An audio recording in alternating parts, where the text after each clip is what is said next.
قال الله تعالى في الكتاب العزيز الحكيم أعوذ بالله السميع العليم من الشيطان الرجيم بسم الله الرحمن الرحيم يا أيها الذين آمنوا إن كثيرا من الأحبار والرهبان ليأكلون أموال الناس بالباطل ويصدون عن سبيل الله والذين يكنزون الذهب والفضة ولا ينفقونها في سبيل الله فبشرهم بعذاب أليم يوم يحمى عليها في نار جهنم فتقوى بها جباؤهم وجنوبهم وظهورهم هذا ما كنزتم لأنفسكم فذوقوا ما كنتم تكنزون صدق الله العلي العظيم وصدق وبلغ رسوله النبي الكريم ونحن على ذلك من الشاهدين الشاكرين والعاقبة للمتقين والحمد لله رب العالمين. സ്നേഹം നിറഞ്ഞ സത്യവിശ്വാസികളായ സഹോദരി സഹോദരന്മാരെ, പ്രപഞ്ചനാഥനായ അള്ളാഹുവിൻ്റെ വിധിവിലക്കുകൾ അതിലംഘിക്കാതെ വ്യക്തിജീവിതത്തെയും കുടുംബജീവിതത്തെയും സാമൂഹ്യ ജീവിതത്തെയും മുന്നോട്ട് നയിക്കണമെന്ന് ആദ്യമായി എന്നോടും പിന്നീട് നിങ്ങളെയും വസിയത്ത് ചെയ്യുകയാണ്, ഉപദേശിക്കുകയാണ്. ജീവിതത്തിലുടനീളം അല്ലാഹു സുബ്ഹാനഹു വ തആലയുടെ നിയമനിർദ്ദേശങ്ങളനുസരിച്ച് ജീവിക്കുവാനും അവസാനം പൂർണ്ണമായ ഈമാനോടുകൂടി ഈ ലോകത്ത് നിന്ന് വിട പറയുവാനും നാളെ അവൻ്റെ ജന്നാത്തുൽ ഫിർദൗസിൽ അംബിയാ മുർസലിങ്ങളോടൊപ്പം സന്തോഷം കഴിഞ്ഞുകൂടുവാനുമുള്ള തൗഫീക്ക് നൽകി അർഹമുർ റഹീമീനായ റബ്ബ് നമ്മെല്ലാവരെയും എല്ലാ അർത്ഥത്തിലും അനുഗ്രഹിക്കുമാറാകട്ടെ. നമുക്കറിയാം, ഇസ്ലാം ഒരു അനുഷ്ഠാന മതമല്ല, മറിച്ച് സമഗ്രമായ ഒരു ജീവിത പദ്ധതിയാണ്, അല്ലെങ്കിൽ ഒരു സ്കീം ഓഫ് ലൈഫാണ്, ജീവിത വ്യവസ്ഥയാണ്. അതുകൊണ്ട് തന്നെ ജീവിതത്തിൻ്റെ എല്ലാ മേഖലകളെയും മണ്ഡലങ്ങളെയും ബാധിക്കുന്ന നിയമങ്ങൾ ഇസ്ലാമിനുണ്ട്. അതിൻ്റെ ഭാഗമായി ഇസ്ലാമിന് വളരെ കൃത്യമായ ഒരു സാമ്പത്തിക വ്യവസ്ഥയുണ്ട്, ഒരു എക്കണോമിക് സിസ്റ്റമുണ്ട് ഇസ്ലാമിന്. ലോകം ഇന്നുവരെ ദർശിച്ചതിൽ വെച്ച് ഏറ്റവും കിടയറ്റ ഒരു സാമ്പത്തിക ദർശനമാണ്, ഒരു സാമ്പത്തിക വ്യവസ്ഥയാണ് ഇസ്ലാമിനുള്ളത്. നമുക്കറിയാവുന്നതുപോലെ ആധുനിക സാമ്പത്തിക വ്യവസ്ഥയുടെ മുഖമുദ്രയാണ് പലിശ എന്ന് പറയുന്നത്. പലിശയില്ലാത്ത ഒരു സാമ്പത്തിക ക്രമത്തെക്കുറിച്ച് ആധുനിക സാമ്പത്തിക ക്രമങ്ങൾക്ക്, സിദ്ധാന്തങ്ങൾക്ക് ഒരിക്കലും ആലോചിക്കാനേ പറ്റില്ല. എന്നാൽ ഇസ്ലാമിക സാമ്പത്തിക ക്രമത്തിൽ പലിശയില്ല. അതുപോലെ തന്നെ ആധുനിക സാമ്പത്തിക ക്രമത്തിന് ആലോചിക്കാൻ പറ്റില്ല. എന്ത്? എല്ലാ വർഷവും തങ്ങളുടെ വരുമാനത്തിൻ്റെ 2.5% സമൂഹത്തിലെ പാവങ്ങൾക്ക് നൽകുക എന്ന് പറയുന്നത് ആധുനിക സാമ്പത്തിക ക്രമങ്ങൾക്ക് ആലോചിക്കാനേ പറ്റില്ല. എന്നാൽ ഇസ്ലാമിനെ സംബന്ധിച്ചിടത്തോളം ഇസ്ലാമിക സാമ്പത്തിക ക്രമത്തിൽ സക്കാത്തുണ്ട്. അത് തങ്ങളുടെ വരുമാനത്തിൻ്റെ 2.5% മുതൽ പല ശതമാനങ്ങളിലായി സമൂഹത്തിലെ ദരിദ്ര വിഭാഗങ്ങൾക്ക്, പ്രയാസമനുഭവിക്കുന്ന ആളുകൾക്ക് നൽകുക എന്നത് ഇസ്ലാമിക സാമ്പത്തിക ക്രമത്തിൻ്റെ സക്കാത്ത് എന്ന് പറയുന്ന മാനമായി നിലകൊള്ളുന്നുണ്ട്. ഈ രണ്ട് കാഴ്ചപ്പാടുകളും വളരെ സിഗ്നിഫിക്കൻ്റ് ആയിട്ടുള്ള ഇസ്ലാമിക് ഫിനാൻഷ്യൽ പേഴ്സ്പെക്റ്റീവാണ്, കാഴ്ചപ്പാടാണ് ഇസ്ലാമിൻ്റെ. അതുമാത്രമല്ല, പലിശ വാങ്ങുന്നവർക്കെതിരെ അള്ളാഹുവും റസൂലും യുദ്ധം പ്രഖ്യാപിച്ചത് നമുക്ക് കാണാൻ സാധിക്കും. വിശുദ്ധ ഖുർആൻ്റെ 2-ാം അധ്യായം സൂറത്തുൽ ബഖറയിൽ നമുക്കത് കാണാം. എന്നാൽ സക്കാത്ത് കൊടുക്കുന്ന ആളുകളെ അള്ളാഹുവും റസൂലും ചേർത്ത് പിടിക്കുന്നതും നമുക്ക് ഖുർആനിൽ കാണാൻ സാധിക്കും. അതുപോലെ തന്നെ വിശുദ്ധ ഖുർആനിൽ സക്കാത്ത് എന്ന പദം അതിൻ്റെ സാങ്കേതികമായ അർത്ഥത്തിൽ ഉപയോഗിച്ചിട്ടുള്ളത് 30 സ്ഥലങ്ങളിലാണ്. ഈ 30 സ്ഥലങ്ങളിൽ 27 സ്ഥലത്തും നമസ്കാരത്തോട് ചേർത്ത് വച്ചാണ് ഖുർആൻ സക്കാത്തിനെ കുറിച്ച് പറയുന്നത്. 27 സ്ഥലത്തും ചേർത്ത് വെച്ചാണ് പറയുന്നത്. അഖാമു സ്വലാത്ത വാതു സക്കാത്ത, ഇഖാമു സ്വലാത്ത വൈതാഉ സക്കാത്ത എന്നൊക്കെ പറഞ്ഞുകൊണ്ട് ഖുർആൻ പുട്ടിന് പീരയിടുന്നത് പോലെ ഇടക്കിടക്ക് ഇങ്ങനെ പറഞ്ഞുകൊണ്ടിരിക്കുന്നത് നമുക്ക് കാണാൻ സാധിക്കും. ഇസ്ലാമിലെ ഈ സക്കാത്ത് സംവിധാനത്തിന് വളരെ സുപ്രധാനങ്ങളായ പ്രിൻസിപ്പൽ ഒബ്ജക്റ്റീവ്സ് ഉണ്ട്. 3 പ്രിൻസിപ്പൽ ഒബ്ജക്റ്റീവ്സ് ഉണ്ട് ഇസ്ലാമിൻ്റെ സക്കാത്ത് സംവിധാനത്തിന്. മൗലികമായ ലക്ഷ്യങ്ങളുണ്ട്. അതിലൊന്നാമത്തേത് സക്കാത്ത് കൊടുക്കുന്ന ആളുകളുടെ വ്യക്തി സംസ്കരണമാണ്. മറ്റൊന്ന് സക്കാത്ത് കൊടുക്കുന്ന വ്യക്തിയുടെ സമ്പത്തിൻ്റെ സംസ്കരണമാണ്. വിശുദ്ധ ഖുർആൻ 9-ാം അധ്യായം 103-ാം വചനത്തിൽ അള്ളാഹു ഇങ്ങനെ പറയുന്നത് കാണാൻ സാധിക്കും. ഖുദു മിൻ അംവാലിഹിം സദഖത്തൻ തുതഹിറുഹും വതുസക്കീഹിം ബിഹാ. അവരുടെ സമ്പത്തിൽ നിന്ന് സദക്ക പിടിച്ചെടുത്തുകൊണ്ട് അവരെ ഈ 2 അർത്ഥത്തിൽ ശുദ്ധീകരിക്കുക എന്ന് നബിയോട് പറയുന്നത് നമുക്ക് കാണാൻ സാധിക്കും. ഒന്ന് വ്യക്തി സംസ്കരണമാണ്, മറ്റൊന്ന് സമ്പത്തിൻ്റെ സംസ്കരണമാണ്. 3-ാമത്തെ ഒബ്ജക്റ്റീവ് എന്താണെന്ന് ചോദിച്ചാൽ സമൂഹത്തിലെ ദാരിദ്ര്യ നിർമ്മാർജ്ജനമാണ്. ഇങ്ങനെ 3 മൗലിക പ്രധാനങ്ങളായ ഉദ്ദേശങ്ങളാണ് ഇസ്ലാം സക്കാത്ത് വ്യവസ്ഥ നടപ്പാക്കുന്നത് കൊണ്ട് ലക്ഷ്യം വയ്ക്കുന്നത്. ഈ 3 ലക്ഷ്യങ്ങൾ അതിൻ്റെ തനിമയോടുകൂടി നടപ്പാക്കണമെന്നുണ്ടെങ്കിൽ ഒരു സമ്പത്തുള്ള വ്യക്തി വേറെ ഒരു ദരിദ്രന് കൊണ്ടുപോയി വ്യക്തിപരമായി കൊടുക്കുക എന്നതിലൂടെ സാധ്യമാവില്ല. ഇസ്ലാം ഉദ്ദേശിക്കുന്ന ഈ 3 ലക്ഷ്യവും അതിൻ്റെ തനിമയോടുകൂടി സാധിക്കണമെങ്കിൽ വ്യക്തിക്ക് സക്കാത്ത് കൊടുക്കുന്ന രീതിയിലൂടെ സാധ്യമാവില്ല. അതുകൊണ്ട് തന്നെ ഇസ്ലാമിൽ വ്യക്തിക്ക് സക്കാത്ത് കൊടുക്കുന്ന രീതിയില്ല. ഇതിന് ഒരുപാട് യുക്തിയും ഒരുപാട് കാര്യങ്ങളും നമുക്ക് പഠിക്കാൻ കഴിയും. അത് അങ്ങനെ വ്യക്തിക്ക് സക്കാത്ത് കൊടുത്താൽ ഒരുപാട് പ്രശ്നങ്ങളുണ്ട്. അത് വേറൊരു കാര്യമാണ്. ഇൻഷാ അല്ലാഹ് അടുത്ത ഖുതുബയിൽ നമുക്കതിനെക്കുറിച്ച് പറയാം. ലോജിക്കലായിട്ടും പ്രമാണപരമായിട്ടുമൊക്കെ വ്യക്തിക്ക് കൊടുക്കുക എന്ന് പറയുന്നത് ഒരുപാട് പ്രായോഗിക പ്രശ്നങ്ങളുണ്ട്. ഈ സംഗതി ബോധ്യപ്പെട്ടതിൻ്റെ അടിസ്ഥാനത്തിലാണ് കേരളക്കരയിൽ ജമാഅത്തെ ഇസ്ലാമിയും അതുപോലെ തന്നെ മുജാഹിദ് സംഘടനകളുമൊക്കെ വളരെ നേരത്തെ മുതൽ സക്കാത്ത് കൊടുക്കേണ്ടതിൻ്റെ ഗൗരവത്തെക്കുറിച്ചും സക്കാത്ത് സംഘടിതമായി ശേഖരിക്കുകയും സംഘടിതമായി തന്നെ വിതരണം ചെയ്യേണ്ടതിൻ്റെ ആവശ്യകതയെക്കുറിച്ചും വ്യാപകമായ ഉത്ബോധനങ്ങളും പ്രചരണ പ്രവർത്തനങ്ങളും കേരളത്തിൽ നടത്തിയിട്ടുണ്ട്. അങ്ങനെ നടത്തിയതിൻ്റെ ഭാഗമായിട്ടാണ് ഇപ്പോൾ സക്കാത്ത് കൊടുക്കുന്ന ആളുകളുടെ എണ്ണത്തിലും വർധനവുണ്ട്. സക്കാത്ത് സംഘടിതമായി ശേഖരിച്ച് വിതരണം ചെയ്യുന്ന സംഘടിത സക്കാത്ത് സംരംഭങ്ങളുടെ എണ്ണത്തിലും വർധനവുണ്ടായിട്ടുണ്ട്. ഒരുപാട് ആളുകൾ ഇന്ന് സക്കാത്ത് കൊടുക്കുന്നുണ്ട്. അത് ഈ സംഘടനകൾ, ഈ പുരോഗമന പ്രസ്ഥാനങ്ങൾ ശക്തമായി ഉത്ബോധനങ്ങളും ക്യാമ്പയിനുകളും ഒക്കെ നടത്തിയതിൻ്റെ ഭാഗമായിട്ടാണ് കേരളക്കരയിൽ അത് ഉണ്ടായിട്ടുള്ളത്.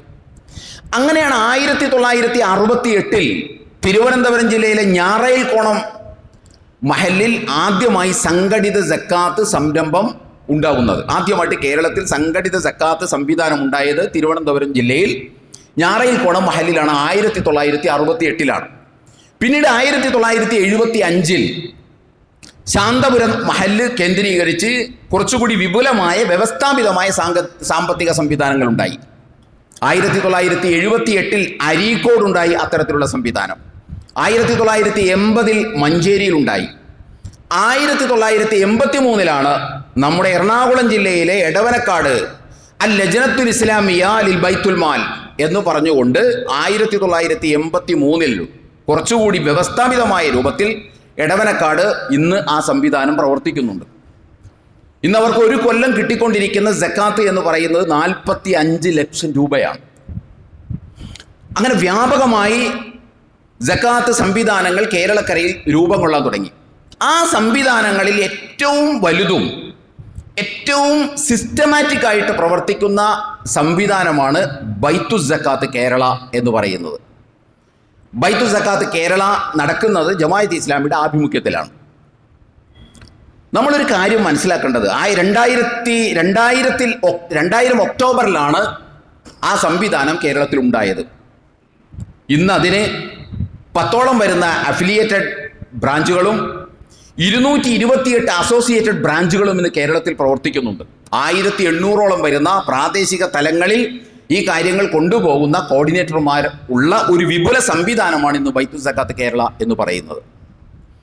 നമ്മളിത് പറയാൻ കാരണം, എന്ന് മുതൽ ഈ സക്കാത്ത് സംഘടിത ശേഖരണ വിതരണത്തെക്കുറിച്ച് കേരളത്തിൽ സംസാരിച്ചോ അല്ലെങ്കിൽ അതിനു വേണ്ടി പരിശ്രമിച്ചോ?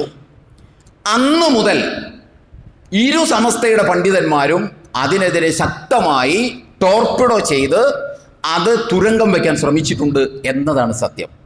സില്ലി ന്യായങ്ങളൊക്കെ പറഞ്ഞ് അതിവിടെ ഇല്ലാതാക്കാനുള്ള, അങ്ങനെ കൊടുത്ത സക്കാത്ത് ആവില്ല, അതിന് വേറെ സക്കാത്ത് ആവണമെങ്കിൽ പിന്നെ വേറെ പറഞ്ഞ് ഇറക്കണം എന്നൊക്കെ പറഞ്ഞുകൊണ്ടുള്ള ന്യായവാദങ്ങൾ അന്നു മുതൽ ഇവർ ആരംഭിച്ചിട്ടുള്ളതാണ്.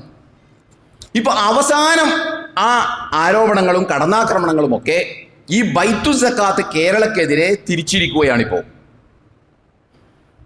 അതിന്റെ ഭാഗമായിട്ട് ഈ കഴിഞ്ഞ ജനുവരി 29 സുപ്രഭാതം ദിനപത്രത്തിൽ ഷംസുദ്ദീൻ ഫൈസി എന്ന് പറയുന്ന പണ്ഡിതൻ മതാധ്യാപനങ്ങൾക്കെതിരായ സക്കാത്ത് ക്യാമ്പയിനുമായി ജമാഅത്തെ ഇസ്ലാമി എന്ന് പറയുന്ന തലക്കെട്ടിൽ ഒരു വലിയ 4 കോളം വാർത്ത ചെയ്തിട്ടുണ്ട്. അതേ ജനുവരി 31 വെള്ളിയാഴ്ച സാദിഖ് ഫൈസി താനൂർ, അദ്ദേഹം സത്യധാര എന്ന് പറയുന്ന മാസിക് ഫോർട്ട്നൈറ്റ്ലിയുടെ ഇപ്പോഴത്തെ എഡിറ്ററാണ് സാദിഖ് ഫൈസി താനൂർ എന്ന് പറയുന്നത്. അദ്ദേഹം സുപ്രഭാതം ദിനപത്രത്തിൽ 31 വെള്ളിയാഴ്ച സക്കാത്ത് ആരാധനയെ അട്ടിമറിക്കുന്ന ജമാഅത്തെ ഇസ്ലാമി എന്നു പറഞ്ഞുകൊണ്ട് ഒരു യമണ്ടൻ ലേഖനം എഴുതി വച്ചിട്ടുണ്ട്. ആ ലേഖനത്തിൽ നമ്മൾ പരിശോധിച്ചു കഴിഞ്ഞാൽ ഒരു പണ്ഡിതൻ എന്നൊക്കെ പറയുന്ന ആളുകൾക്ക് ഒരിക്കലും പറയാൻ പറ്റാത്ത അങ്ങേയറ്റത്തെ നിരുത്തരവാദപരമായിട്ടുള്ള സംഘടനാ വിരോധം കൊണ്ട്, ജമാഅത്തെ ഇസ്ലാമിയോടും മുജാഹിദിനോടൊക്കെ ഉള്ള വിരോധം കൊണ്ട് അങ്ങേയറ്റം നിരുത്തരവാദപരമായ കാര്യങ്ങളാണ് അതിനകത്ത് പറഞ്ഞു വെച്ചിട്ടുള്ളത്. പച്ചക്കള്ളങ്ങളും കല്ലുവച്ച നുണകളുമാണ് ബൈത്തു സക്കാത്ത് കേരളയെ ആളുകളുടെ മുമ്പിൽ ആശയക്കുഴപ്പമുണ്ടാക്കാൻ വേണ്ടി, അതിനകത്തേക്ക് പണം കൊടുക്കാതിരിക്കാൻ വേണ്ടി തെറ്റിദ്ധരിപ്പിക്കുകയാണ് ഇവർ ചെയ്യുന്നത്. അത് എപ്പോഴത്തെയും പോലെ നമ്മുടെ ചാനലുകാർ പിന്നെ നീട്ടിപ്പിടിച്ച വടിയുമായി ഇങ്ങനെ നടക്കുകയാണ് മുസ്ലിം പണ്ഡിതന്മാരുടെ പുറകിൽ. അവരെന്തൊക്കെയാണ് പറയുന്നത്, അവരെന്തൊക്കെയാണ് ചെയ്യുന്നത് എന്ന് അന്വേഷിക്കാൻ വേണ്ടി. സാധാരണഗതിയിൽ 24 ചാനലും റിപ്പോർട്ടർ ചാനലും അതുപോലുള്ള ചാനലുകളൊക്കെ ഇത് ഏറ്റെടുക്കുകയും ചെയ്തു. ആ ലേഖനത്തിൽ നിങ്ങളൊന്ന് ആലോചിച്ച് നോക്കൂ. ആ ലേഖനത്തിൽ അവർ പറയുന്നത്, ഷംസുദ്ദീൻ ഫൈസി പറയുന്നൊരു കാര്യം, സംഘടിത സക്കാത്തായി പിരിച്ചെടുക്കുന്ന പണം ജമാഅത്തെ ഇസ്ലാമിയുടെ സംഘടനാ ആവശ്യങ്ങൾക്കായി ഉപയോഗപ്പെടുത്തുന്നതായി നേരത്തെ തന്നെ ആരോപണമുണ്ട്. ഇത് പച്ചക്കള്ളമാണ്. രാഷ്ട്രീയക്കാർ വർത്താനം പറയും പോലെയാണ് ഉത്തരവാദിത്തപ്പെട്ട ഒരു കാര്യത്തെക്കുറിച്ച് പറയുന്നത്. രാഷ്ട്രീയക്കാർ ഇങ്ങനെയാണല്ലോ വർത്താനം. പണ്ടേ ആരോപണമുണ്ട്. എവിടെ ആരോപണം? എന്താരോപണം? സംഘടനാ പ്രവർത്തനങ്ങൾക്ക് 10 നയാ പൈസ ഈ ബൈത്തു സക്കാത്തിൽ നിന്ന് ജമാഅത്തെ ഇസ്ലാമി ഉപയോഗിക്കുന്നില്ല. 10 നയാ പൈസ ഉപയോഗിക്കുന്നില്ല. ഉപയോഗിക്കാൻ പാടുമില്ല. ഉപയോഗിച്ചു എന്ന് ആധികാരികമായി ആരെങ്കിലും പറയുന്നവർ രേഖ കൊണ്ടുവരാൻ അവർ ബാധ്യസ്ഥരാണ്. അല്ലെങ്കിൽ അള്ളാഹുവിൻ്റെ മുമ്പിൽ അവർ മറുപടി പറയേണ്ടി വരും. ബൈത്തു സക്കാത്ത് കേരള നമ്മൾ സമ്മതിക്കോ? ജമാഅത്തെ ഇസ്ലാമിയുടെ സംഘടനാ പ്രവർത്തനത്തിന് സക്കാത്ത് ഫണ്ടിൽ നിന്ന് കാശോ എടുത്ത് സാധാരണക്കാരായി നാട്ടിലെ ഒരു സംഘടനയിലും പ്രവർത്തിക്കാത്ത ആളുകളുടെ പൈസ ഉപയോഗിച്ച് ജമാഅത്തെ ഇസ്ലാമിയുടെ സംഘടനാ പ്രവർത്തനം നടത്താൻ നമ്മൾ സമ്മതിക്കോ? നമ്മൾ ഇഷ്ടപ്പെടുമോ? അത് അങ്ങനെ ചെയ്യുന്നില്ല. അപ്പോൾ പണ്ടേ മുതൽ ആരോപണമുണ്ട്. ഈ ആരോപണത്തിന് എന്താണ് അടിസ്ഥാനം? ജമാഅത്ത് ശൂറ അംഗമായ അഥവാ കൂടിയാലോചന സമിതി അംഗമായ ഖാലിദ് മൂസ നദ്വി ആയിരുന്നു ഇക്കാര്യം വെളിപ്പെടുത്തിയത്. ഖാലിദ് മൂസ നദ്വി അങ്ങനെ ഒരു കാര്യം വെളിപ്പെടുത്തിയിട്ടില്ല. ഖാലിദ് മൂസ നദ്വി എന്താണ് വെളിപ്പെടുത്തിയത് എന്ന് ഈ 2 ലേഖനങ്ങൾ വന്നതിന് ശേഷം അദ്ദേഹം ഫേസ്ബുക്കിലൂടെ പോസ്റ്റ് ചെയ്തിട്ടുണ്ട്. ഞാൻ എന്താണ് പറയുന്നത്, സുപ്രഭാതം എന്താണ് പറയുന്നത്? ഞാൻ പറഞ്ഞത് സുപ്രഭാതം പറയുന്നതല്ല. അതുകൊണ്ട് നിങ്ങൾ പശ്ചാത്തപിക്കണം, തൗബ ചെയ്യണം, അല്ലെങ്കിൽ നാളെ പരലോകത്ത് അള്ളാഹുവിൻ്റെ മുമ്പിൽ ഞാൻ നിങ്ങൾക്കെതിരെ വർത്തമാനം പറയും എന്ന് പറഞ്ഞുകൊണ്ട് അദ്ദേഹം ഫേസ്ബുക്ക് പോസ്റ്റ് ഇട്ടിട്ടുണ്ട്. രാഷ്ട്രീയക്കാർ വർത്തമാനം പറയും പോലെ അല്ല പണ്ഡിതന്മാർ വർത്തമാനം പറയേണ്ടത്. പണ്ഡിതന്മാർ വർത്തമാനം പറയേണ്ടത് ഉത്തരവാദിത്വ ബോധത്തോടുകൂടിയാണ്. എന്നിട്ട് പറയുകയാണ്, സമ്മേളനങ്ങൾ, സെമിനാറുകൾ, ക്യാമ്പയിനുകൾ, ഉയർന്ന വ്യക്തികൾ, ഉദ്യോഗസ്ഥർ എന്നിവരുടെ പരിപാടികൾ തുടങ്ങിയ സംഘടനാ കാര്യങ്ങൾക്കെല്ലാം സക്കാത്ത് വീതം ഉപയോഗിക്കാമെന്നത് ജമാഅത്തെ ഇസ്ലാമിയുടെ നിലപാടാണ്. വെറുതെ തള്ളിവിടണം കേട്ടോ. തള്ളിമറിക്കുന്നു എന്നൊക്കെ നമ്മൾ സാധാരണ പറയാറില്ലേ എന്ന് പറഞ്ഞതുപോലെ തള്ളിമറിക്കുകയാണ്. അതേപോലെ തന്നെ സാദിഖ് ഫൈസി താനൂർ സത്യധാരയുടെ എഡിറ്റർ പറയും, നോക്കൂ, സക്കാത്ത് ആദ്യം ജമാഅത്തെ ഇസ്ലാമിയുടെ പ്രാദേശിക ബൈത്തുൽ മാലിൽ ഏൽപ്പിക്കുക, പിന്നീട് അത് കേന്ദ്ര ബൈത്തുൽ മാലിൽ ലയിപ്പിക്കുക, ശേഷം അതിൽ നിന്ന് ജമാഅത്തെ ഇസ്ലാമിക്ക് പത്രം നടത്താനും ചാനൽ നടത്താനും സോളിഡാരിറ്റിക്ക് ജാഥ നടത്താനും സമ്മേളനം നടത്താനും മറ്റ് സംഘടനാ പ്രവർത്തനങ്ങൾ നടത്തുന്നതിനും വിനിയോഗിക്കുക. ഇതാണ് ജമാഅത്തെ ഇസ്ലാമി വിഭാവനം ചെയ്യുന്ന മഹത്തായ സക്കാത്ത് പദ്ധതി. ഇതല്ല ജമാഅത്തെ ഇസ്ലാമി വിഭാവനം ചെയ്യുന്ന സക്കാത്ത് പദ്ധതി. ഞാൻ ജമാഅത്തെ ഇസ്ലാമിയെ ന്യായീകരിക്കാൻ വേണ്ടിയിട്ടല്ല ഇത് പറയുന്നത്. ഇതെന്തുകൊണ്ടാണ് ഇപ്പോൾ ഇവിടെ പറയുന്നത് എന്ന് ഞാൻ പിന്നീട് പറയാം. അപ്പോൾ അങ്ങനെ ഈ ബൈത്തുൽ സക്കാത്തിലെ ഒരു നയാ പൈസ എടുത്തിട്ട് ഈ പറയുന്ന ജമാഅത്തെ ഇസ്ലാമിയുടെ ഒരു സംഘടനാ പ്രവർത്തനത്തിനും ഒരു രൂപ പോലും ചെലവഴിക്കുന്നില്ല. അത് 100 അല്ല 1000% ശരിയാണ്. അത്രയും സുതാര്യമായ ഓഡിറ്റിങ്ങും അതുപോലെയുള്ള എല്ലാ നിയമപരമായ പരിശോധനകൾക്ക് വിധേയമായിട്ടാണ് ജമാഅത്തെ ഇസ്ലാമിയുടെ ബൈത്തുൽ സക്കാത്ത് കേരളത്തിൽ പ്രവർത്തിച്ചുകൊണ്ടിരിക്കുന്നത്. ആർക്കും അതിൻ്റെ സുതാര്യത ജമാഅത്തെ ഇസ്ലാമിക്കാരനാകണ്ട. കാരണം ബൈത്തുൽ സക്കാത്ത് എന്ന് പറയുന്നത് ജമാഅത്തെ ഇസ്ലാമിയുടെ ആഭിമുഖ്യത്തിൽ നടക്കുന്നു എന്ന് മാത്രമേ ഉള്ളത്. ജമാഅത്തെ ഇസ്ലാമിയുടേതല്ല, എല്ലാവർക്കും കൂടി ഉള്ളതാണ്. കേരളത്തിലെ എല്ലാ മുസ്ലിങ്ങളുടേതും കൂടിയാണത്. അപ്പോൾ ആർക്കും അതിൻ്റെ കോഴിക്കോട് കേന്ദ്രത്തിൽ ചെന്ന് ചോദിച്ചാൽ അതിൻ്റെ മുഴുവൻ വിശദാംശങ്ങളും ലഭ്യമാണ്. നിങ്ങളൊന്ന് ആലോചിച്ച് നോക്കണം. പണ്ഡിതന്മാരെന്ന് പറയുന്നവർ നാളെ ഈ പത്രങ്ങളെല്ലാം നാളെ പരലോകത്ത് പടച്ച തമ്പുരാൻ കൊണ്ടുവരില്ലേ? നിങ്ങൾ എന്തടിസ്ഥാനത്തിലാണ് ഇത് പറഞ്ഞത്? അപ്പോൾ അതങ്ങനെ. അതിനുശേഷം സുപ്രഭാതം എഡിറ്ററുടെ അടുത്ത് പോയിട്ട് 24 ചാനലിലെ ഇൻ്റർവ്യൂ എടുക്കുകയാണ്. മുസ്തഫ മുണ്ടുപാറ സുപ്രഭാതത്തിൻ്റെ പത്രത്തിൻ്റെ എഡിറ്റർ അദ്ദേഹമാണ്. അദ്ദേഹം ഇവർക്ക് പറഞ്ഞു കൊടുക്കുന്ന കാര്യം, 24നോട് പറയുന്ന കാര്യം നോക്കൂ. വ്യാപകമായ രീതിയിൽ സാധാരണക്കാരായ ആളുകളെ തെറ്റിദ്ധരിപ്പിച്ചുകൊണ്ട് പണം കളക്ട് ചെയ്തുകൊണ്ടിരിക്കുന്നു. വ്യാപകമായി കേരളത്തിലെ സാധാരണക്കാരായിട്ടുള്ള ജനങ്ങളെ തെറ്റിദ്ധരിപ്പിച്ച് പണം കളക്ട് ചെയ്തുകൊണ്ടിരിക്കുന്നു. കുറ്റമറ്റ രീതിയിൽ കൊടുക്കാൻ ഖുർആൻ നിഷ്കർഷിച്ചിട്ടുണ്ട്. അത് പാലിക്കപ്പെടാത്ത വിധമാണ് ഇവർ ചെയ്യുന്നത്. ഞാൻ നേരത്തെ പറഞ്ഞ പോലെ രാഷ്ട്രീയക്കാർ പ്രതിപക്ഷം ഭരണപക്ഷത്തിനെതിരെയും ഭരണപക്ഷം പ്രതിപക്ഷത്തിനെതിരെയും പറയൂലേ, ആരോപണങ്ങൾ ഉന്നയിക്കൂലേ, അതേപോലെ കണ്ണുമടച്ച് എയറിലേക്ക് വെടിയുതിർക്കുകയാണ് ഇവർ ചെയ്യുന്നത്. പിരിക്കുന്നില്ല, വ്യാപകമായി പിരിവ് നടത്തുന്നു. പിരിവ് നടത്തിയതിന് ശേഷം പിന്നെ അത് നേരെ ചൊവ്വേ ഖുർആൻ പറഞ്ഞ ആളുകൾക്ക് കൊടുക്കുന്നില്ല എന്നൊക്കെ പറഞ്ഞുകൊണ്ടാണ് ആക്ഷേപം. എന്നിട്ട് നമ്മുടെ 24 ചാനല് അവതാരകൻ പറയുകയാണ്, സമീർ സി മുഹമ്മദ് കോഴിക്കോട് നിന്ന് വിവരങ്ങളുമായി ചേരുന്നുണ്ട് എന്ന് പറഞ്ഞുകൊണ്ട് സമീർ സി മുഹമ്മദ് വിവരങ്ങളുമായി കല്ലുവച്ച നുണകളുമായി കോഴിക്കോട് നിന്ന് ചേർന്നു. എന്നിട്ട് കോഴിക്കോട് നിന്ന് ചേർന്നിട്ട് അദ്ദേഹം എന്താ പറഞ്ഞത്? ഇത് അർഹർക്കല്ല ലഭിക്കുന്നത്.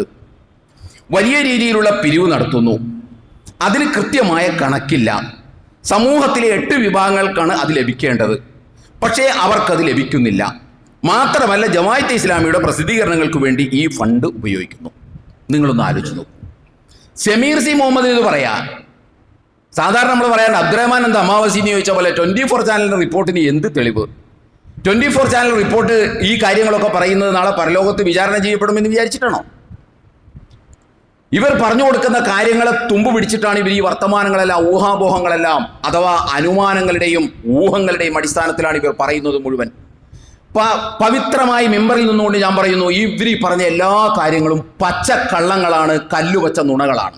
അതുകൊണ്ട് നമുക്ക് ഇവരോട് പറയാനുള്ളത്, വിശുദ്ധ ഖുർആനിലെ 2-ാം അധ്യായം 42-ാം വചനത്തിൽ അല്ലാഹു സുബ്ഹാനഹു വ തആല പറഞ്ഞൊരു കാര്യമാണ്, വലാ തൽബിസുൽ ഹഖ ബിൽ ബാത്തിലി വതഖ്തുമുൽ ഹഖ വഅൻതും തഅലമൂൻ.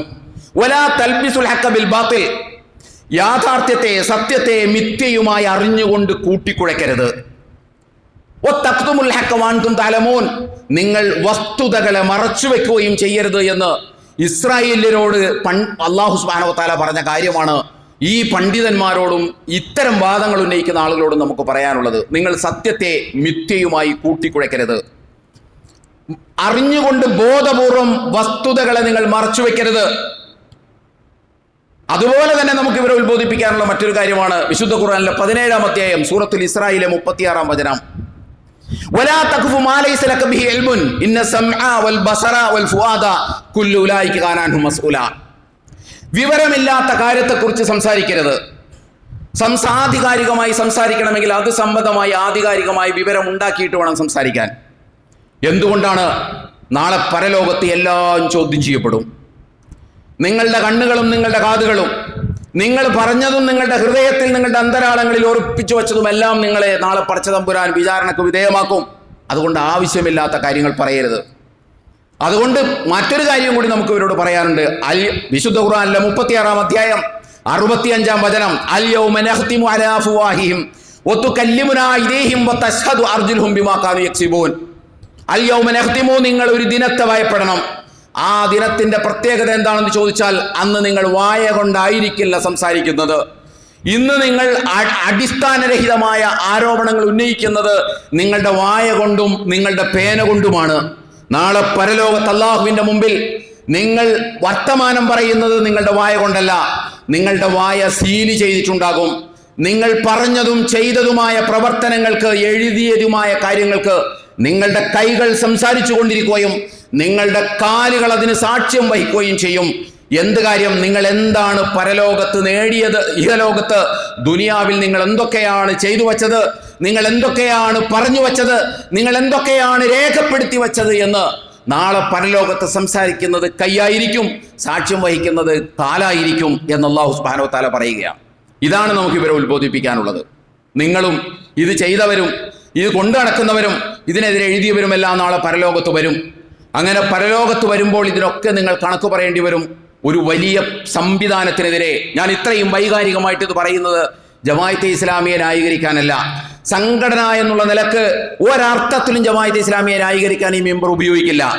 ഇതെന്തുകൊണ്ട് നമ്മൾ പറയുന്നു എന്ന് ചോദിച്ചാൽ മറ്റൊന്നും കൊണ്ടല്ല, ജമാഅത്തെ ഇസ്ലാമിയുടെ ആഭിമുഖ്യത്തിലാണ് ഇത് നടക്കുന്നതെങ്കിലും ആയിരക്കണക്കിന് പാവപ്പെട്ട ജനങ്ങളാണ് ഈ ബൈത്തുൽ സക്കാത്തിന്റെ ആനുകൂല്യവും സഹായവും ഇന്ന് പറ്റിക്കൊണ്ടിരിക്കുന്നത്. ആയിരക്കണക്കിന് ആളുകൾ ഇതിനെ അവലംബിക്കുകയാണ്. ആ ആയിരക്കണക്കിന് ആളുകളുടെ കഞ്ഞിയിൽ കല്ലുവാരിയിടാനുള്ള ഈ ഗൂഢമായ ശ്രമത്തെ സംഘടനാ പക്ഷപാതിത്വത്തിന്റെ അന്ധത ബാധിക്കാത്ത കേരളത്തിലെ ഓരോ മുസ്ലിമിന്റെയും ബാധ്യതയാണ് ഇവരുടെ ഈ നീക്കങ്ങളെ അതിശക്തമായി പ്രതിരോധിക്കുക എന്ന് പറയുന്നത്, അതിനെ ചെറുത്തു തോൽപ്പിക്കുക എന്ന് പറയുന്നത് ഓരോ മുസ്ലിമിന്റെയും ബാധ്യതയാണ്. കാരണം പാവപ്പെട്ട ജനങ്ങൾ അവരുടെ വീടിനു വേണ്ടി, അവരുടെ ചികിത്സക്ക് വേണ്ടി, അവരുടെ വിദ്യാഭ്യാസത്തിനു വേണ്ടി, അവരുടെ തൊഴിലിനു വേണ്ടി അവലംബിക്കുന്ന കേരളത്തിലെ ഏറ്റവും വലിയ ഒരു സ്ഥാപനത്തെ സംശയത്തിന്റെ നിഴലിൽ നിർത്താനുള്ള ഇവരുടെ ശ്രമത്തെ ചെറുത്തു തോൽപ്പിക്കേണ്ടത് സംഘടനാ ഭേദമന്യേ എല്ലാവരുടെയും ബാധ്യതയാണ്. അത് ജമാഅത്തെ ഇസ്ലാമി ചെയ്തതായതുകൊണ്ടല്ല, നാളെ കേരള നേതൃത്വം മുജാഹിദീൻ ചെയ്താലും നമ്മൾ ഇത് തന്നെയാണ് ചെയ്യേണ്ടത്. അതിന് സാക്ഷാൽ സമസ്ത തന്നെ ചെയ്താലും ദക്ഷിണ കേരള ചെയ്താലും ഇത് തന്നെയാണ് നമ്മൾ ചെയ്യേണ്ടത്. അത് ഈ കേരളത്തിലെ ആര് ചെയ്താലും അതിനെതിരെ അതിനകത്ത് കല്ലുവാരിയിടാൻ ശ്രമിക്കുന്നത് മുജാഹിദാണെങ്കിലും ജമാഅത്തെ ഇസ്ലാമിക്കാരനാണെങ്കിലും സമസ്തക്കാരനാണെങ്കിലും തബ്ലീഗുകാരനാണെങ്കിലും ദക്ഷിണക്കാരനാണെങ്കിലും ഒരു വിശ്വാസിയുടെ ബാധ്യതയാണ് അതിനെ പ്രതിരോധിക്കുക എന്ന് പറയുന്നത്. നിങ്ങളൊന്ന് ആലോചിച്ച് നോക്കൂ, 2000 എന്ന് പറഞ്ഞാൽ 2000 ഒക്ടോബറിലാണ് ഈ സംവിധാനം ആരംഭിക്കുന്നത്, കോഴിക്കോട് ആരംഭിക്കുന്നത്. പിന്നെ റിലീജിയസ് പബ്ലിക് ട്രസ്റ്റ് ആക്ട് അനുസരിച്ചാണ് ഇത് രജിസ്റ്റർ ചെയ്തിട്ടുള്ളത്. ഈ പറഞ്ഞതുപോലെ 10 അഫിലിയേറ്റഡ് ബ്രാഞ്ചുകളും 228 വരുന്ന അസോസിയേറ്റഡ് ബ്രാഞ്ചുകളുമുണ്ട്. 1800 വരുന്ന ഇത് മൊത്തം കോർഡിനേറ്റ് ചെയ്യുന്ന കോർഡിനേറ്റർമാർ പ്രാദേശിക തലത്തിലുണ്ട്. ഇത്രയും വലിയ ഒരു സംവിധാനമാണത്. വളരെ മനോഹരമായി എല്ലാ വർഷവും അതിൻ്റെ റിപ്പോർട്ട്, വാർഷിക റിപ്പോർട്ട് അവരുടെ വെബ്സൈറ്റിൽ നിന്ന് കിട്ടും. 2024 റിപ്പോർട്ടും അവരുടെ വെബ്സൈറ്റിൽ നിന്ന് നമുക്ക് ലഭ്യമാണ്. ഇത് ബൈത്തുൽ സക്കാത്ത് കേരളയുടെ 2024 റിപ്പോർട്ടാണിത്. ഈ റിപ്പോർട്ട് ഞാൻ ഡൗൺലോഡ് ചെയ്തെടുത്തതാണ്. ഇതിനകത്ത് ബൈത്തുൽ സക്കാത്ത് കേരള 2024 ചെയ്ത മുഴുവൻ വിശദാംശങ്ങളുണ്ട്. ആർക്ക് വേണമെങ്കിലും ഇത് പരിശോധിക്കാവുന്നതേ ഉള്ളൂ. ഇനി ഇതിനേക്കാൾ കൂടുതൽ സൂക്ഷ്മമായ വിവരങ്ങൾ നിങ്ങൾക്ക് വേണമെന്നുണ്ടെങ്കിൽ ബൈത്തുൽ സക്കാത്ത് കേരളയുടെ കോഴിക്കോട് ചെന്നാൽ വിവരങ്ങൾ മുഴുവൻ കിട്ടും. പുതിയ പശ്ചാത്തലത്തിൽ നിങ്ങൾ എന്താവശ്യങ്ങൾ ഉന്നയിച്ചാലും അത്രയും സുതാര്യമായി ട്രാൻസ്പെറൻ്റായി പ്രവർത്തിക്കുന്ന ഒരു സംവിധാനമാണ് ബൈത്തുൽ സക്കാത്ത് കേരള എന്ന് പറയുന്നത്. അത് ചെയ്ത പ്രവർത്തനങ്ങളെക്കുറിച്ച് നിങ്ങളൊന്ന് ആലോചിച്ച് നോക്കൂ. ആ റിപ്പോർട്ടിൽ നിങ്ങൾക്ക് ലഭ്യമാണത്. ഇതിനകം 2000 ഒക്ടോബറിൽ തുടങ്ങി ഇപ്പോൾ ഏതാണ്ട് 25 കൊല്ലം തികയുകയാണ്. ഞാൻ ഈ പറയുന്ന കണക്ക് നിങ്ങളൊന്ന് ശ്രദ്ധിക്കണം. ഇതിനകം 5570 കുടുംബങ്ങൾക്ക് ഭാഗികമായോ പൂർണ്ണമായോ വീട് പണിത് കൊടുത്തിട്ടുണ്ട്. 5570 കുടുംബങ്ങൾക്ക്. 6428 കുടുംബങ്ങൾക്ക് ചികിത്സാ സഹായം കൊടുത്തിട്ടുണ്ട്. 2058 കുടുംബങ്ങൾക്ക് കടം തീർക്കാൻ പണം നൽകിയിട്ടുണ്ട്. 2332 കുടുംബങ്ങൾക്ക് റേഷനോ പെൻഷനോ നൽകുന്നുണ്ട്. 2866 കുടുംബങ്ങൾക്ക് സ്വയം തൊഴിലിനുള്ള പണം കൊടുത്തിട്ടുണ്ട്, കണ്ടെത്തി കൊടുത്തിട്ടുണ്ട്. 3433 ആളുകൾക്ക് സ്കോളർഷിപ്പ് കൊടുക്കുന്നുണ്ട് വിദ്യാഭ്യാസത്തിന്. 349 കുടിവെള്ള പദ്ധതി ഈ കാലയളവിൽ ബൈത്തു സക്കാത്ത് കേരള ചെയ്തിട്ടുണ്ട്. നിങ്ങളൊന്ന് ആലോചിച്ച് നോക്കൂ. 5570 വീട്, ചികിത്സ, എത്ര വലിയ പദ്ധതിയാണ്. 2024 ഈ പറഞ്ഞ കഴിഞ്ഞ 2024 മാത്രം ബൈത്തു സക്കാത്ത് കേരള ചെയ്ത പ്രവർത്തനങ്ങൾ ഞാൻ നിങ്ങളുടെ ശ്രദ്ധയിൽപ്പെടുത്താം. ഈ കഴിഞ്ഞ ഒറ്റ കൊല്ലം 402 വീട് പണിത് കൊടുത്തിട്ടുണ്ട്. 402 വീട്. 126 പേർക്ക് സ്വയം തൊഴിൽ കണ്ടെത്താനുള്ള പണം കൊടുത്തിട്ടുണ്ട്. 115 പേർക്ക് ചികിത്സാ സഹായം കൊടുത്തിട്ടുണ്ട്. 37 കുടിവെള്ള പദ്ധതി ഉണ്ടാക്കിയിട്ടുണ്ട്. 69 പേർക്ക് കടം തീർക്കാനുള്ള 100 രൂപയും 500 രൂപയും കടം തീർക്കുന്ന കാര്യമല്ല ഈ പറയുന്നത്. 10,000ങ്ങളും ലക്ഷങ്ങളും കടമുള്ള ആളുകൾക്ക് കടം കൊടുത്ത കാര്യമാണ് ഈ പറയുന്നത്. 69 പേർക്ക് കടം തീർക്കാൻ പൈസ കൊടുത്തിട്ടുണ്ട്. 67 പേർക്ക് റേഷനും പെൻഷനും കൊടുത്തിട്ടുണ്ട്. 295 പേർക്ക് വിദ്യാഭ്യാസ സഹായം നൽകിയിട്ടുണ്ട്. ഇത്രയും കാര്യങ്ങൾ ചെയ്തത് 1-2 രൂപക്കല്ല, 13,69,45,909 രൂപ ചെലവഴിച്ചാണ് ഈ പണി ചെയ്തിട്ടുള്ളത്. 13 ലക്ഷമല്ല, 13,69,45,909 രൂപ. ഇത് ഈ നാട്ടിലെ ഇതിനെക്കുറിച്ച് അറിയാവുന്ന ആളുകൾ ബൈത്തു സക്കാത്തിനെ വിശ്വസിച്ചേൽപ്പിച്ചതാണ്. ഇതിനകത്തിനെടുത്ത് 10 നയാ പൈസ. ഇപ്പോൾ ബൈത്തു സക്കാത്തിനെ സംബന്ധിച്ചിടത്തോളം ഒരു ദിവസം ഒരു വീട് എന്ന നിലക്ക് ബൈത്തു സക്കാത്ത് സഹായം കൊടുക്കുന്നുണ്ട്. ഒരു ദിവസം ഒരു വീട് പണിയാൻ ഒരു ഗവൺമെന്റ് സംവിധാനത്തിന് പോലും ചെയ്യാൻ കഴിയാത്ത അത്രയും ഉപകാരം ഈ സംഘടനാ ഭേദമന്യേ, ഇത് ജമാഅത്തെ ഇസ്ലാമിക്കാർക്കും മുജാഹിദാർക്കും കൊടുക്കുന്നതല്ല, ഈ നാട്ടിലെ അർഹരായിട്ടുള്ള ആൾ ആർക്കും കൊടുക്കാം. എൻ്റെ ഈ ശബ്ദം കേട്ടിരിക്കുന്ന ആർക്കും അതിനകത്തേക്ക് അപേക്ഷ കൊടുക്കാം. അവരുടെ കോർഡിനേറ്റർമാരുടെ സഹായത്തോടു കൂടി അപേക്ഷിക്കാം. നമ്മുടെ എറണാകുളം ജില്ലയിൽ അടക്കം ഒത്തിരി ആളുകൾക്ക് ഈ സഹായത്തിലുള്ള വീട് പണിയാനും ചികിത്സ ആവശ്യം കാണാനും വിദ്യാഭ്യാസ സഹായത്തിനും ഒക്കെ പൈസ കിട്ടിയിട്ടുണ്ട്. അതിൻ്റെയും റിപ്പോർട്ടുണ്ട്. ഇപ്പോൾ ഒരു വീട് ഒരു ദിവസം എന്നുള്ള നിലക്ക് പണിത് കൊടുക്കുന്നു. ഇതിനകത്ത് 10 നയാ പൈസ ജമാഅത്തെ ഇസ്ലാമിയുടെ സംഘടനാ പ്രവർത്തനത്തിനോ ജമാഅത്തെ ഇസ്ലാമിയുടെ ഏതെങ്കിലും താല്പര്യങ്ങൾക്കോ ഇവരീ പറയുന്ന പോലെ മാധ്യമ ദിനപത്രത്തിനോ അതേപോലെ തന്നെ മീഡിയ വണ്ണിനോ അവരുടെ പ്രസിദ്ധീകരണങ്ങളും സമ്മേളനങ്ങളും അതുപോലെ തന്നെ സെമിനാറുകളും നടത്താനോ 10 നയാ പൈസ ഇതിനകത്തുനിന്ന് കൊടുക്കുന്നില്ല. അങ്ങനെ കൊടുക്കാനും പറ്റില്ല. മാധ്യമത്തിനും അതേപോലെ തന്നെ മീഡിയ വണ്ണിനൊന്നും അങ്ങനെ ഇതിനകത്തൊന്നും പൈസ എടുത്ത് കൊടുക്കാൻ കഴിയില്ല. കാരണം അതൊക്കെ വ്യത്യസ്ത ട്രസ്റ്റുകളാണ്. അതിനകത്ത് ഷെയറാണ് എടുക്കേണ്ടത്. അല്ലാതെ ആർക്കെങ്കിലും സർക്കാരെന്നും പറഞ്ഞു കൊണ്ടുപോയിട്ടും 10,000 രൂപ കൊടുക്കാൻ പറ്റില്ല അതിനകത്ത്. അത് ചെയ്യുന്നില്ല. അത്ര സുതാര്യമാണ്. അത്രയും സുതാര്യമായൊരു സംഗതിയാണത്. കൊടുത്താൽ അത് നഷ്ടപ്പെടില്ല, ഒരിക്കലും നഷ്ടപ്പെടില്ല. അതുകൊണ്ട് എനിക്ക് എൻ്റെ ഈ ശബ്ദം കേൾക്കുന്ന, എൻ്റെ ഈ ഖുതുബ കേൾക്കുന്ന ഓരോരുത്തരോടും പറയാനുള്ളത്, സക്കാത്ത് കൊടുക്കാൻ ബാധ്യതയുള്ള ആളുകൾ നിങ്ങളുടെ സക്കാത്തിൻ്റെ ഒരു വിഹിതം ഈ ബൈത്തു സക്കാത്ത് കേരളക്ക് നൽകണമെന്ന് ഞാൻ അഭ്യർത്ഥിക്കുകയാണ്. അതിനെ ശക്തിപ്പെടുത്തണം. ബൈത്തു സക്കാത്ത് കേരള ഒരാളുടെ സക്കാത്തിൻ്റെ മുഴുവൻ ആവശ്യപ്പെടുന്നില്ല, മറിച്ച് അവരുടെ സക്കാത്തിൻ്റെ ഒരു വിഹിതം ബൈത്തു സക്കാത്ത് കേരള കൊടുക്കണം എന്നാണ് അവർ ആവശ്യപ്പെടുന്നത്. അതിൻ്റെ ഒരു നയാ പൈസ അതിനകത്ത് നഷ്ടം വരില്ല. വളരെ വ്യവസ്ഥാപിതമായിട്ട് ഇത് നടത്തുന്ന ഒരു സംവിധാനമാണത്. ഈ പറയുന്നവർ പട്ടി വൈക്കോലിൽ കിടന്നതുപോലെയാണ്. പട്ടിയൊട്ട് തിന്നുകയുമില്ല, അതേപോലെ തന്നെ പശുവിനെ കൊണ്ട് തീറ്റിക്കുകയുമില്ല എന്ന അവസ്ഥയിലാണ്. ഇവരൊട്ടൊന്നും ചെയ്യുകയുമില്ല, ചെയ്യുന്നവരെ കൊണ്ട് ചെയ്യിപ്പിക്കുകയുമില്ല. ഈ സില്ലി കാര്യങ്ങളൊക്കെ പറഞ്ഞ് അതങ്ങനെയാണ്, അത് കൊടുത്ത വീടില്ല, അത് കമ്മിറ്റിയാണ്, പിന്നെ വക്കീലാണെന്നൊക്കെ പറഞ്ഞിട്ട് ആകപ്പാടെ സാധാരണക്കാരന് കൺഫ്യൂഷൻ ഉണ്ടാക്കുകയാണ്. അതിൻ്റെ ബാക്കി വിശദാംശങ്ങൾ ഇൻഷാ അല്ലാഹ് അടുത്ത ഖുതുബയിൽ നമ്മൾ പറയും. ഞാൻ പറയുന്നത്, ഇവരെ എന്തൊക്കെ ഇതിനെതിരെ തിരിഞ്ഞാലും ഇവർക്കിത് പ്രയോഗിക്കാൻ കഴിയില്ല. ഇവർക്കിത് നടപ്പിലാക്കാൻ ഇവരുടെ ഈ ആരോപണങ്ങൾ ജനങ്ങൾ ഏറ്റെടുക്കില്ല. പുറങ്കാലുകൊണ്ട് ഇത് തട്ടിക്കളയും ഇവർ. അതുമാത്രമല്ല, ഇതിപ്പോൾ ബൈത്തു സക്കാത്ത് കേരളയുടെ കാര്യം മാത്രമല്ല. നിങ്ങളൊന്ന് ആലോചിച്ച് നോക്കുക. എടവനക്കാട് ഞാൻ പറഞ്ഞല്ലോ സക്കാത്ത് സംവിധാനമുണ്ട്. ആ സക്കാത്ത് സംവിധാനത്തിന് ഒരു വർഷം പിരിഞ്ഞു കിട്ടുന്നത് 45 ലക്ഷം രൂപയാണ്. 45 ലക്ഷം രൂപയാണ്. ആലുവയിൽ അൻസാർ പ്രൈവറ്റ് ബസ് സ്റ്റാൻഡിന്റെ സമീപം ഒരു സക്കാത്ത് പള്ളിയുമായി കേന്ദ്രീകരിച്ച് അവിടെയുണ്ട്. അതിനകത്ത് ഒരു വർഷം പിരിഞ്ഞു കിട്ടുന്നത് 33 ലക്ഷം രൂപയാണ്. എന്തിനേറെ നമ്മുടെ പുക്കാട്ടുപടിയിൽ പോലും സക്കാത്ത് കമ്മിറ്റി ഉണ്ട്, 8 ലക്ഷം രൂപയാണ്. പെരിങ്ങാലയിലുണ്ട്. അങ്ങനെ കേരളത്തിൽ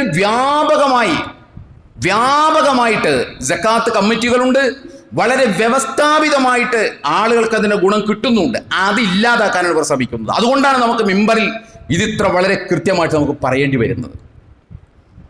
അതുകൊണ്ട് ഈ സാദിഖ് ഫൈസി, അതേപോലെ ശംസുദ്ദീൻ ഫൈസി അവരെ പോലെയുള്ള ആളുകൾ എന്തെഴുതി വച്ചാലും ഈ കേരളത്തിലെ ഉത്ബുദ്ധരായിട്ടുള്ള ആളുകൾ അത് ഉൾക്കൊള്ളില്ല എന്നതിൻ്റെ ഏറ്റവും വലിയ തെളിവാണ് കേരളത്തിൽ ഉണ്ടായിക്കൊണ്ടിരിക്കുന്ന, ദൈനംദിനം ഉണ്ടായിക്കൊണ്ടിരിക്കുന്ന ഈ സക്കാത്ത് സംവിധാനങ്ങളും സക്കാത്ത് അത് ഏൽപ്പിക്കുന്ന ആളുകളുടെ എണ്ണവും കൂടിയിട്ടുണ്ട്. ഒരു കാര്യം കൂടി ഞാൻ നിങ്ങളുടെ ശ്രദ്ധയിൽപ്പെടുത്തുകയാണ്. ഈ കഴിഞ്ഞ 31-ാം തീയതിയാണ് സാദിഖ് ഫൈസി താനൂർ സുപ്രഭാതത്തിൽ ലേഖനം എഴുതുന്നത്. സാദിഖ് ഫൈസിയോട് നമുക്ക് പറയാനുള്ളത്, വിനയപൂർവ്വം സ്നേഹത്തോടെ ഗുണകാംക്ഷയോടെ പറയാനുള്ളത്, 2025 ജനുവരി മാസം 31-ാം തീയതി അദ്ദേഹം സുപ്രഭാതത്തിൽ ആരാധനയെ അട്ടിമറിക്കുന്ന, സക്കാത്ത് ആരാധനയെ അട്ടിമറിക്കുന്ന ജമാഅത്ത് ഇസ്ലാമി എന്ന് പറഞ്ഞ് ലേഖനം എഴുതി. ഇന്ന് അദ്ദേഹം സത്യധാരയുടെ എഡിറ്ററാണ്. ഇദ്ദേഹം ഈ ലേഖനം എഴുതുന്നതിന് കൃത്യം 21 കൊല്ലവും 3 മാസവും മുമ്പ് സത്യധാരയിൽ, അന്ന് അദ്ദേഹം അതിൻ്റെ എഡിറ്ററല്ല, ഇപ്പോൾ എഡിറ്ററാണ്, അന്ന് അദ്ദേഹം അതിനകത്തൊരു ലേഖനം എഴുതിയിട്ടുണ്ട്.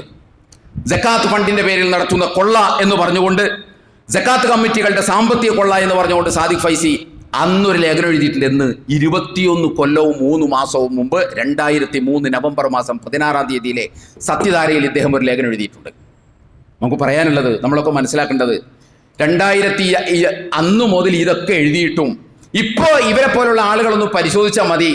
ബൈത്തു സക്കാത്ത് കേരളയും കേരളത്തിലെ പുരോഗമന സംഘടന സക്കാത്ത് കമ്മിറ്റിയും സക്കാത്ത് ഫണ്ടും ഒക്കെ വർദ്ധിക്കുകയാണോ ചെയ്തത്, ഇവരിങ്ങനെ വിളിച്ചു കൂവിയിട്ട് ഇത് താഴോട്ട് പോവുകയാണോ ചെയ്തത് എന്ന് മാത്രം നോക്കിയാൽ മതി ജനം ഇവരുടെ ഫത്വയെ എത്രമാത്രം പരിഗണിക്കുന്നുണ്ട് എന്നറിയാൻ. എല്ലാം കൂടുകയാണ് ചെയ്തിട്ടുള്ളത്. ബൈത്തു സക്കാത്തിന്റെ ഫണ്ട് കൂടുകയാണ് ചെയ്തത്. 13 കോടി എന്ന് പറഞ്ഞാൽ ചില്ലറ രൂപയല്ല, കൂടുകയാണ് ചെയ്തിട്ടുള്ളത്. സക്കാത്ത് സെല്ലുകൾ, മഹല്ല് സക്കാത്ത് കമ്മിറ്റികൾ, അതല്ലാതെ സ്വതന്ത്രമായി പ്രവർത്തിക്കുന്ന സക്കാത്ത് സെല്ലുകൾ, ജമാഅത്തെ ഇസ്ലാമിയുടെയും മുജാഹിദിന്റെയും പേരിലുള്ള സക്കാത്ത് സെല്ലുകൾ, ഇതെല്ലാം കൂടുകയാണ് ചെയ്തിട്ടുള്ളത്. എന്തുകൊണ്ടാന്ന് ചോദിച്ചാൽ, സക്കാത്ത് കൊടുക്കുന്നത് ആരാ? സക്കാത്ത് കൊടുക്കുന്നത് അല്പം ബിസിനസ്സും സാമ്പത്തിക ശേഷിയുള്ള ആളുകളാണ്. അവരാ ബിസിനസ് ചെയ്ത് സാമ്പത്തികം ഉണ്ടാക്കുന്ന അവർക്ക് മൂളയുണ്ട്. ഇതിങ്ങനെ വ്യക്തിക്ക് കൊടുത്താലല്ല ശരിയാവുക, ഇതിങ്ങനെ വ്യവസ്ഥാപിതമായ സംവിധാനങ്ങളിലൂടെ കൊടുത്താലേ ശരിയാവുള്ളൂ എന്ന് മിനിമം എക്കണോമിയുടെ മാത്തമാറ്റിക്സ് പഠിച്ച ഏതൊരാൾക്കും മനസ്സിലാകും. അത് പ്രത്യേകിച്ച് കിതാബൊന്നും ഓതേണ്ട കാര്യമൊന്നുമില്ല. അതുകൊണ്ട് ഇത് എന്നത്തെയും ഇവരുടെ ഫത്വകൾ പോലെ ഒരുപാട് ഫത്വകൾ ഇവർ ഇറക്കിയില്ലേ? ഇവര് എന്തൊക്കെ ഫത്വ ഇറക്കി? പെൺകുട്ടികൾക്ക് അക്ഷരാഭ്യാസം നടത്തരുതെന്ന് ഇവർ ഫത്വ ഇറക്കി. ആരെങ്കിലും ചെവിക്കൊണ്ട? ഇവർ തന്നെ ചെവിക്കൊണ്ട. ഇന്ന് അള്ളാഹുവിൻ്റെ അനുഗ്രഹത്താൽ ആയിരക്കണക്കിന്, നൂറുകണക്കിന് സ്ഥാപനങ്ങളിലൂടെ പെൺകുട്ടികൾ ഇവർ തന്നെ പഠിപ്പിക്കുകയാണ്, ആയിരക്കണക്കിന് കുട്ടികളെ. അതേപോലെ തന്നെ ഇന്നും നിലനിൽക്കുന്ന ഫത്വയാണ് പെൺകുട്ടികൾക്ക് പൊതുവേദിയിൽ കയറാൻ പാടില്ല. ഇന്നും 2 സമസ്തയുടെയും ഫത്വയാണ്. ആരെങ്കിലും മുഖവിലക്ക് എടുക്കുന്നുണ്ടോ? ഇത് ആരെങ്കിലും അപ്പേരിൽ സ്റ്റേജിൽ കയറാതിരിക്കുന്നുണ്ടോ? കാരണം എന്താണ്? ഇതൊന്നും പ്രായോഗികമല്ല. മദ്രസയുടെ മീമും ജഹന്നമിലെ മീമും ഒന്നാണ്. അതുകൊണ്ട് മദ്രസ ഉണ്ടാക്കാൻ പാടില്ല എന്ന് ഫത്വ ഇറക്കി ഇവര്. എന്നിട്ട് ഇപ്പോൾ സമസ്തക്ക് എത്ര മദ്രസ ഉണ്ടെന്ന് അറിയാവോ? 10949 മദ്രസ ഉണ്ട് സമസ്തക്ക്. 11,000 മദ്രസ ഉണ്ട് സമസ്തക്ക്. മദ്രസയുടെ മീമും ജഹന്നമിന്റെ മീമും ഒന്നാണ്, അതുകൊണ്ട് ഇത് ഉണ്ടാക്കാൻ പാടില്ല, ഇത് പ്രശ്നമാണെന്ന് പറഞ്ഞു. അതേപോലെ തന്നെ ജനങ്ങൾക്ക് തിരിയുന്ന ഭാഷയിൽ ഖുത്ബ നടത്താൻ പാടില്ല എന്ന് പറഞ്ഞു. ജനം ഇത് ഉൾക്കൊള്ളുന്നുണ്ടോ? ഇപ്പോൾ ഇവിടെ ഇരിക്കുന്നവരെല്ലാവരും ജമാഅത്തുകാരാ? ഇവിടെ ഇരിക്കുന്നവരെല്ലാവരും മുജാഹിദുകാരാണോ? അല്ലല്ലോ. ജനങ്ങൾക്കിത് മനസ്സിലാകുന്നുണ്ട്. അതുകൊണ്ട് നടപ്പിലാകുന്നതും പ്രായോഗികമായതും റാഷണലായുള്ള ബുദ്ധിപരമായതും യുക്തിപരമായ കാര്യങ്ങളാണ് ജനങ്ങളോട് പറയേണ്ടത്. അതുപോലെ തന്നെ ഒരു കാര്യമാണിതും. പ്രായോഗികമായി നടപ്പാക്കാൻ പറ്റുന്ന കാര്യങ്ങളാണ് ഈ പറഞ്ഞ കാര്യം. അതുകൊണ്ട് ഞാൻ പറഞ്ഞ് അവസാനിപ്പിക്കുന്നത്, നമ്മളെ കൊണ്ട് കഴിയാവുന്ന സഹായം, നമുക്ക് സ്വാധീനിക്കാൻ പറ്റുന്ന ആളുകളെ കൊണ്ടൊക്കെ ബൈത്തു സക്കാത്തിന് അവരുടെ സക്കാത്തിൻ്റെ ഒരു വിഹിതം കൊടുത്തേൽപ്പിക്കുക. അത് ഇതുപോലെയുള്ള നമ്മൾ വെറുതെ വീട്ടിലിരിക്കുമ്പോഴും നമ്മുടെ അക്കൗണ്ടിലേക്ക് വന്നു ചേരുന്ന നന്മകളായിരിക്കും അത്. ഇവർ പറയുന്നത് പോലെ അത് സംഘടനാ പ്രവർത്തനങ്ങൾക്കോ മാധ്യമത്തിനോ മീഡിയ വണ്ണിനോ വേണ്ടി 10 നയാ പൈസ ചെലവഴിക്കുന്നില്ല. 100% ഉറപ്പാണത്. ഇനി ചെലവഴിച്ചെന്നിരിക്കട്ടെ, ചെലവഴിച്ചാൽ നമുക്കെന്താണ്? വിശ്വാസവഞ്ചന കാണിച്ചതിൻ്റെ പേരിൽ ബൈത്തു സക്കാത്തിൻ്റെ ഉത്തരവാദിത്തപ്പെട്ട ആളുകൾ നാളെ പരലോകത്ത് പടച്ച തമ്പുരാൻ്റെ മുൻപിൽ കണക്ക് പറയേണ്ടി വരും. യാതൊരു സംശയവുമില്ല കാര്യത്തിൽ. അതുകൊണ്ട് ഈ ലേഖനങ്ങളൊക്കെ എഴുതി ഇതിനെ അട്ടിമറിക്കാൻ ശ്രമിക്കുമ്പോൾ നമ്മൾ ഓരോരുത്തരും മനസ്സിലാക്കേണ്ടത് യഅലമു ഖായിനത്തൽ അയുനി വമാ തുഖ്ഫി സുദൂർ, കണ്ണുകളുടെ കട്ടുനോട്ടവും ഹൃദയങ്ങളുടെ അന്തരാളങ്ങളിൽ അതീവ രഹസ്യമാക്കി മറച്ചുവച്ച ന്യായങ്ങളും നാളെ അള്ളാഹുവിൻ്റെ മുമ്പിൽ പറയേണ്ടി വരും. അതുകൊണ്ട് തന്നെ ഇത്തരം തെറ്റിദ്ധാരണകളിലൊന്നും നമ്മൾ പെടാതിരിക്കുക, കാര്യങ്ങൾ യഥാവിധി മനസ്സിലാക്കുവാൻ നാം ശ്രമിക്കുക. അള്ളാഹു സുബ്ഹാനഹു വ തആല നമ്മെ അനുഗ്രഹിക്കുമാറാകട്ടെ. വന്നുപോയ വീഴ്ചകൾ പടച്ചാമ്പുരാൻ നമുക്ക് പുറത്തു മാപ്പാക്കി തരുമാറാകട്ടെ. നമ്മളിൽ നിന്ന് മരണപ്പെട്ടു പോയ ആളുകൾക്ക് അള്ളാഹു മഗ്ഫിറത്തും റഹ്മത്തും നൽകി അനുഗ്രഹിക്കുമാറാകട്ടെ. നമ്മുടെ തൊട്ടടുത്ത ആശുപത്രി രോഗികളായി കഴിയുന്ന ആളുകൾക്ക് അള്ളാഹു ആശ്വാസം നൽകി അനുഗ്രഹിക്കുമാറാകട്ടെ. അഖൂലു ഖൗലി ഹാദാ വസ്തഗ്ഫിറുല്ലാഹ ലി വലക്കും വലിജമീഅൽ മുസ്ലിമീന വൽ മുഅ്മിനീന അജ്മഈൻ ഫസ്തഗ്ഫിറുഹു ഇന്നഹു ഹുവൽ ഗഫൂറുർ റഹീം.